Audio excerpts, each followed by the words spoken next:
Hey everybody, I figured we'd do something a little different this video and go over one of my favorite hunting tools in the hunting industry, which is the trail camera.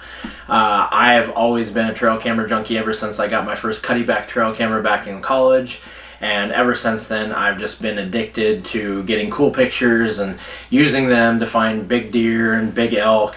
It's just a lot of fun for me, and I've actually used to work at a sporting goods store, and I was able to help people get into their first trail cameras or add to their arsenal of trail cameras. So this is going to be a series of 3 videos where first we're going to go over everything you need to know about trail cameras.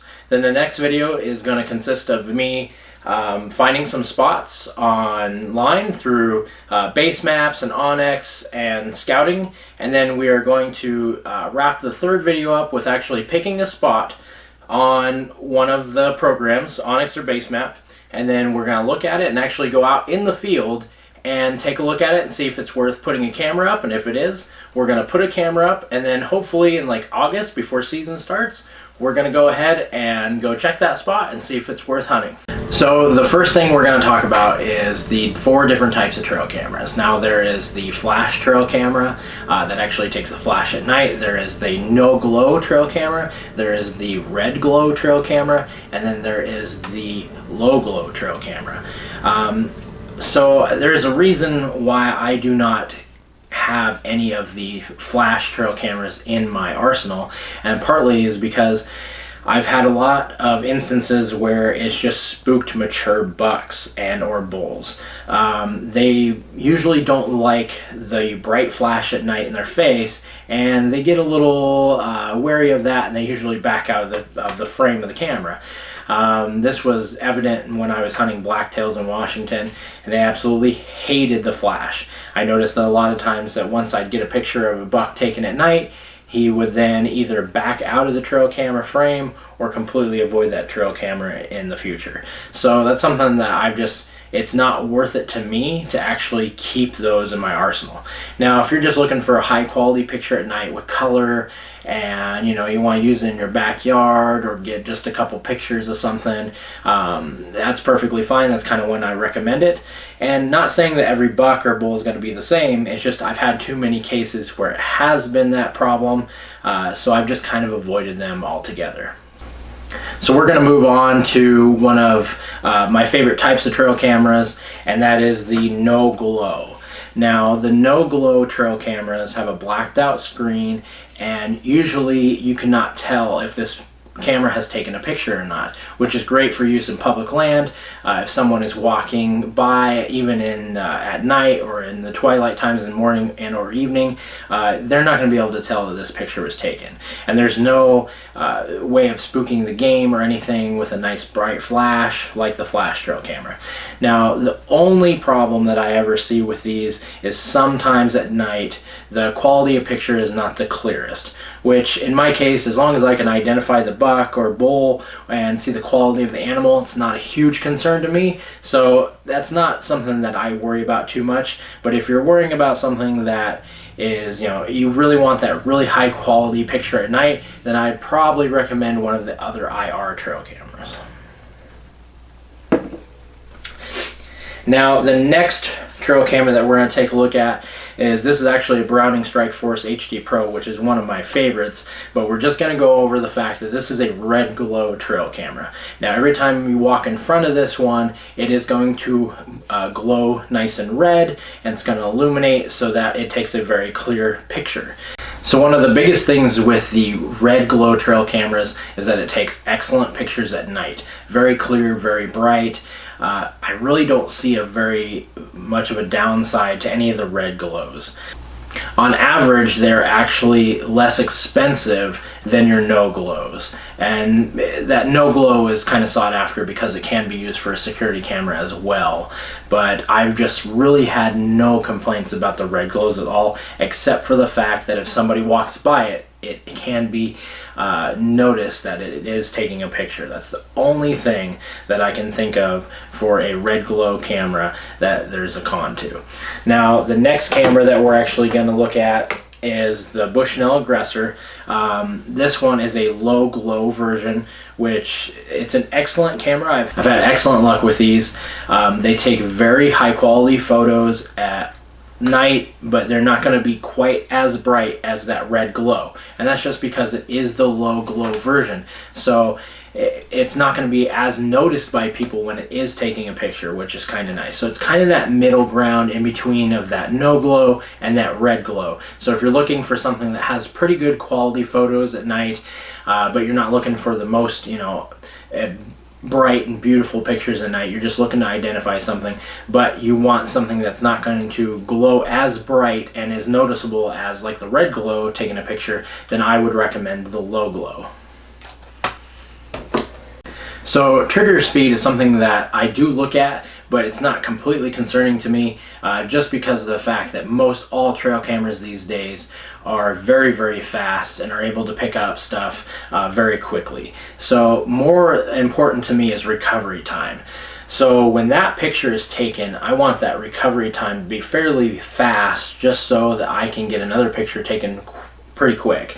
A lot of times, especially if I have something a trail camera down a trail, I want that probably every 10 seconds to be able to take that picture. Now, I don't want it, if I put it for 10 seconds, I really want it to be able to recover that time. Most all these trail cameras can do that, no problem. The only other problem I've ever had with any of that kind of recovery time are on very, very cheap cameras that I've tested out, and just usually if it can't recover in that 10-second time, I'm not wanting to put it in my arsenal. So this kind of gets me into the different types of modes on trail cameras. Now, my favorite type of mode is burst mode, and that's because I use that a lot during the rut. So I'm actually putting it on a 3 photo. Some cameras are coming out with like a 6 photo burst. So if I have something pointed down a trail and I have a doe run through, it's going to be able to take that picture of that doe, and whatever is behind her, I'm going to be able to get a picture of that too. So where recovery time kind of plays into burst mode. So those are things that you can actually look up online. It's very hard to go off of what's on the box. I mean, they do test them, but until someone else, like a third party, has tested them, it's kind of hard to tell. So there are websites out there where you can actually go and look up recovery time, trigger speed, and all that sorts of thing. And that way you can actually see, you know, how fast these trail cameras are picking up all of these animals that are coming through. So that would be something that I would suggest, is before you buy a trail camera, try to find pictures of all of the trail cameras that you're interested in online, see test photos, and actually see what the recovery time and the trigger speed is, and go from there. So the next mode we're going to talk about is time-lapse mode. Time-lapse mode is something I don't usually use very often, but depending on your situation can be used and really help you a lot. The only time I've actually ever done it is for turkey season, and I've put my camera about 12 feet up in the tree, angled out over a very wide field, and was able to see when those turkeys were in that field, and that kind of gave me an idea of when I should hunt it. Other than that, it is good for if like you have food plots. It could be used for like clear cuts and stuff like that. It's just basically going to take a picture like every minute or every 5 minutes, however you like to do it, and there is different time settings on those depending on the camera. And that way you're just going to be able to see when animals are coming into that area without actually triggering the camera. So if you have something where there's not a set trail and you want to put it up a little higher and catch a big wide area, that is something that you can use. But other than that, I'm usually not using the time-lapse mode on trail cameras. So the next thing we're going to talk about is batteries. Now, most of the time I use lithium batteries. I know they're expensive, but they usually work a lot better than your alkalines, just because they're going to do better in the cold weather. So leaving them out over the whole entire winter into the next year is a lot better with the lithiums. I've just had a lot better experience. They're just going to last a lot longer.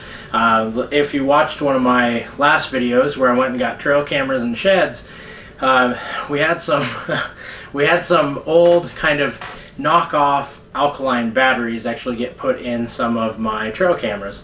And they only lasted about a month, which kind of sucked. We were really looking forward to seeing what was in those. So that just kind of shows you, you know, if you use the lithiums, now if you use like regular alkalines too, like they're fine, they're just not going to give you as much time in the field as lithiums would. And that gets me to rechargeables as well. Like, rechargeable batteries are great. I do use them, but I don't use them very often just because I have so many trail cameras. It doesn't really make much sense for me to have rechargeable batteries getting charged all the time. I would probably have a whole room full of batteries if that was the case. So depending on your situation, rechargeables can be really good for you. You know, you always have to have some charged up for when you want to go replace the ones that are in the trail camera. So, you know, if you have trail cameras fairly close to home, that's usually when I would recommend rechargeables. Other than that, you know, if you use just your regular lithium batteries and alkalines, you know, you're going to be good there. But I do highly recommend using the lithiums all year round in your trail cameras. They're just going to give you a lot more time out in the woods. Now that gets me into SD cards. Kind of the same thing with SD cards.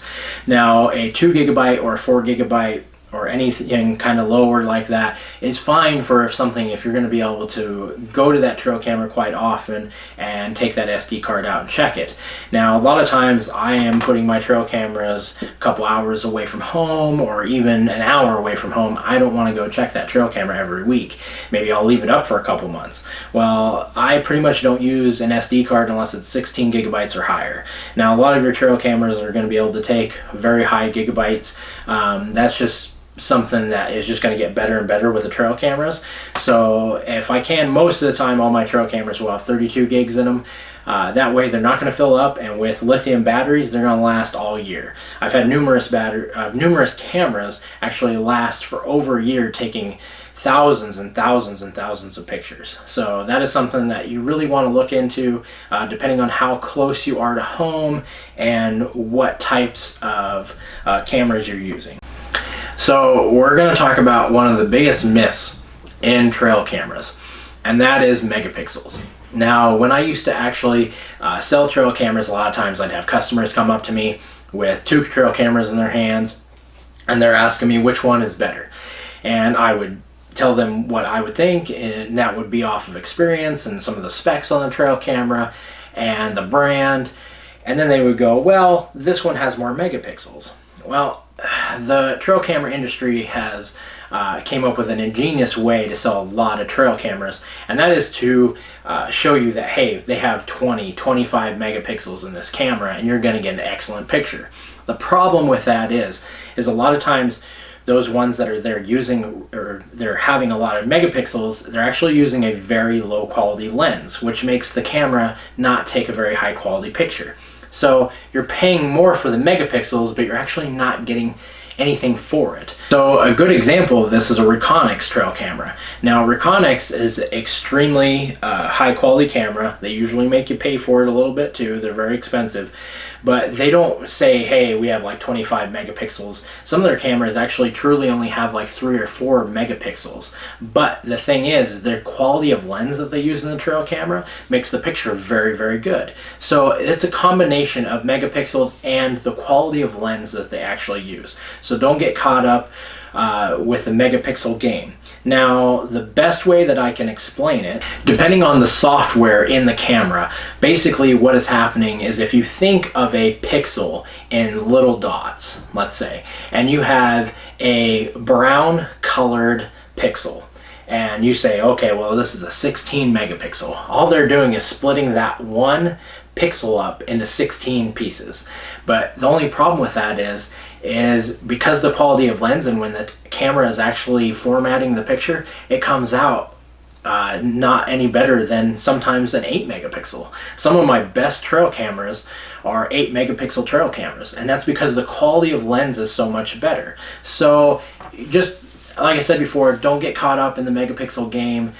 Really do your research, and like I said before, there's a lot of websites and stuff out there. Make sure you look at actually the quality of pictures of the trail camera you're interested in before you buy. That's one of the best ways that you know you're going to be able to get great night photos and great daytime photos. So our next topic we're going to talk about, because I've kind of said that I used to help people pick out trail cameras, we're going to go over a couple trail cameras that I've personally really liked in my arsenal and I have multiples of, and there's a reason why. And we're going to start with the cheapest option, and this is a Moultrie W30 Eye. This is the A series. This has been a great trail camera for me.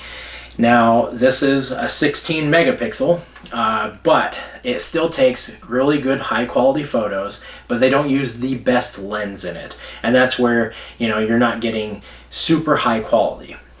Also, we have to realize what we're looking for in a trail camera before we buy it. Now, this isn't going to be a professional photo quality. We're looking at being able to identify what we're looking for. So this does the trick. These are actually on sale on Midway USA right now for $45, which is a great deal. You can usually get quite a few of these if you're looking to kind of beef up your arsenal and get more numbers to be able to put out a lot of trail cameras and expand your web, being able to see what's out there. But this is one I highly recommend. I've had really good luck with these. They've actually been really surprising to me with the battery life and actually the quality of photos. So the next one we're going to talk about is kind of a higher budget trail camera, and that is the Strikeforce HD Pro. And like I said, I kind of went over a lot of the features already. These can range in price, but they're usually $150 and up. They are a little bit expensive for most people's budgets. But this is excellent trail camera. I've had nothing but great things with pretty much all of my Brownings. I can highly recommend them. Just the trigger speed, recovery time, every aspect of these I've been super impressed with, and I've left them up for multiple years without taking them down and had to change the batteries maybe twice on them after taking thousands and thousands of pictures. So I've just been truly impressed with these. Those are my two recommendations on just regular IR trail cameras. Now, something a little different is your cellular trail cameras. I have a couple of these Spartans. I had to deal with these types of trail cameras a lot when I sold trail cameras. And the reason why is most of the time people were having issues with not being able to connect them or not having good enough service. Most of the time you're going to be connecting this to your phone, so you're using Verizon or AT&T or another service, and sometimes it just doesn't work out very well. There's some other brands that just don't do it as well as Spartan. Now, there is a reason why a lot of guides use Spartan cellular trail cameras, as they're dependable, they give you good photo quality. They're definitely, in my opinion, the best cellular camera out there right now. Now, the only thing with this is when a picture gets taken and has to be sent to your phone, it uses a lot of battery. So you kind of want to buy the accessory package with either a battery pack or a solar panel, something that's going to extend your battery life. I recommend the solar panel for any of these just because of them out there a lot longer, and then that way you're not having to even go back and change the battery pack. So I hope you guys learned something from this video. I hope you stick with me in this series and then actually go to the next video, which we're going to look at OnX base maps and do some online scouting and what areas and what I look for before I actually go out there and put a trail camera. There's certain things that I have to have there before I put boots on the ground. I'm not going to just blindly go into a spot. So that next video will probably be out in the next couple days, and we're going to just do a whole video on e-scouting and what I'm looking for. And at the end of that video, we're actually going to pick a spot, a new spot that I've never been to, and then the third video is us actually going to be going out there and putting boots on the ground and seeing if that is worthwhile. So hopefully it is. Hopefully it's got some good sign. We'll put a trail camera up, and then in August hopefully we can go back and find that trail camera and see what's on it and maybe pursue something that we found. Hopefully some big bucks for that early season here. But thank you guys so much for watching, and you guys keep living the uphill lifestyle.